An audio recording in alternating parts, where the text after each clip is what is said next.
Ég útskrifaðist sem sjúkraliði árið 2019. Byrjaði síðan að vinna bara yfir sumarið á bráða lyflækningadeild. Í kjölfarið af því þá fór ég í lögfræðinám í Háskólanum í Reykjavík. Síðan kemur COVID og það er óskað eftir sjúkraliðum í bakgrásið. Ég ákvað að skrá mig bara strax en hafði það sem forsendu að ég myndi ekki geta komist fyrr en eftir að lokaprófin væri búin. Háskólinn í Reykjavík ákveður síðan að leyfa þeim nemum sem eru með svona viðunandi árangur yfir önnina í verkefnum og svoleiðis að sleppa lokaprófum og fá bara staði í stað einhvernar. Þá fannst mér ekki lengur hafa nein rök til þess að koma ekki strax. Hjarta kallaði, mig langaði að mæta í vinnuna, mig langaði að fara að hjálpa. Ég fekk síðan bara símtal strax daginn eftir ég breytti umsókninni minni að ég geti komið strax og beðin að koma á smitsjúkdómadeildina, A7. Að vinna á smitsjúkdómadeild í miðjum COVID-faraldri var alveg gríðarlega krefjandi, en á saman tíma líka alveg ótrúlega lærdómsríkt. Upplifunin var allt önnur heldur en ég gerði ráð fyrir á henni. Maður var búin að undirbúa sig fyrir alveg mikið álag, en síðan kom svona í ljósi álagið var öðruvísi heldur en ég ímyndaði mér að myndi vera. Maður þurfti svolítið að vera þarna til staðar í staðinn fyrir aðstandendur sjúklinga því að þeir gátu ekki heimsótt á. Sjúkraliðar og hjúkrunarfræðingar hafa átt alveg gríðarlega gott samstarf núna á tímum COVID og hef séð margar mjög svona tilfinningaríkar myndir af þessu góða samstarfi og það hefur glatt mig gríðarlega að sjá bara hvað þetta góða samstarf hefur skilað okkur góðri niðurstöðu. Sjúklingurinn kannski á tímum COVID horfði á okkur og sá bara eina sýn. Við vorum öll klædd í eins hlífðarbúninga og hér á bráðamóttökunum vorum við alltaf í hlífðarbúningi þegar við sinntum sjúklingum.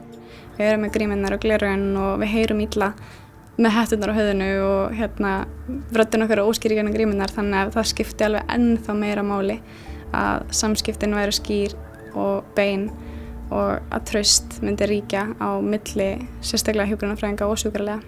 Starfsfólki mátti ekki vera nálægt hvort öðru í hvorki kaffitímum né á vinnustöðum, nema náttúrulega þegar það sinnti sjúklingum, þá náttúrulega fór það í hlífðarbúning og eftir eitt erfitt og krefjandi tilfelli þar sem að þegar því var lokið, að það gátu hjúkrunarfræðingur og sjúkraliði fallist í faðma af því þau voru í hlífðarfatnaði og það tók einhver ljósmynd af þessari stund sem að síðan var málað málverkaf og það hangir núna upp á kaffistofu hjá okkur til að minna okkur á það hvað hjúkrunarfræðingur og sjúkraliðar eiga gott samstarf.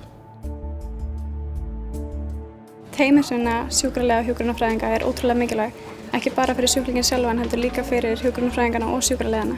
Því að við erum stóð hvors annars að stytta líka oft í gegnum erfiða tíma. Og það var svo ótrúlega fallegt að sjá þessa mynd þarna sem var tekin á bráðamóttökunni af því að þetta augnablik kannski næst ekki ofta á filmu, en þau eru ekki sjaldgæf. Nám sjúkraliða er náttúrulega 3 ára innám á framhaldsskólastigi, en námið hefur þróast alveg rosalega mikið á síðustu misserum. Kröfur sem eru gerðar eru miklu meiri og þekkingin sem að nýútskrifaðir sjúkraliðar hafa í dag er meiri heldur en hún var áður. Og ég hef samanburði núna eftir að hafa verið í lögfræðinámi og ég get alveg sagt að sjúkraliðanámi er krefjandi og það er alveg fullt sem maður lærir þar. Svona dæmigerður dagur hjá sjúkraliða er við mætum í vinnuna, við fáum rapport frá vaktinni sem er að fara. Við síðan sitjum og lesum, kynnum okkur sjúklingana okkar og á meðan við lesum okkur til sjúklingana okkar þá setjum við upp svokallað svona hjúkrunaráætlun. Við gerum þetta síðan í samvinnu við hjúkrunarfræðingana og ákveðum okkar markmið hvað við ætlum að gera og hvernig við ætlum að ná þeim hjúkrunarmarkmiðum sem að sett eru. Stór þáttur í því sem við gerum er þetta stöðueftirlit sem við höfum með sjúklingum. Við náttúrulega framkvæmum allar lífsmarkamælingar, við sinnum böðun sjúklinga þannig að við erum þeir sem framkvæmum oft þetta mat á líkamlega ástandi sjúklings.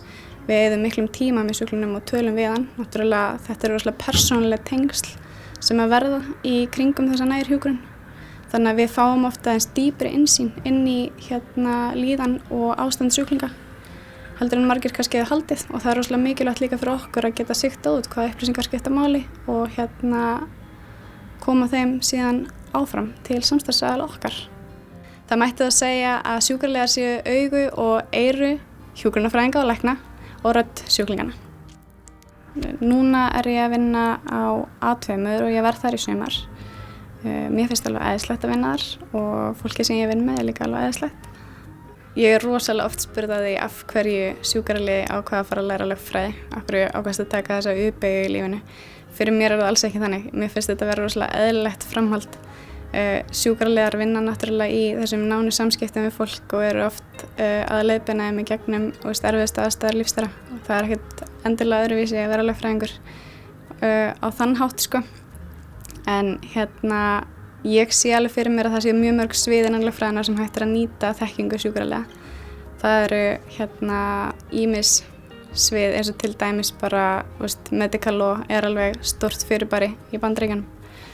12. maí var náttúrulega 200 ára afmæli Florence Nightingale og vika hjúkrunar er nýliðið á spítalanum og það er rosalega mikilvægt kannski að segja frá því að Florence Nightingale og hennar kenningar tala ekkert minna til sjúkraliða heldur en að þeir gera við aðrar stéttir hjúkrunar.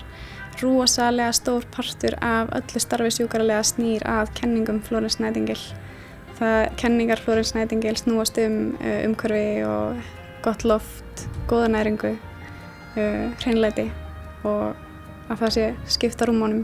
Þetta er okkar helstu störf og mjög mikilvægt að hafa í huga að þetta talar mjög mikið til okkar líka.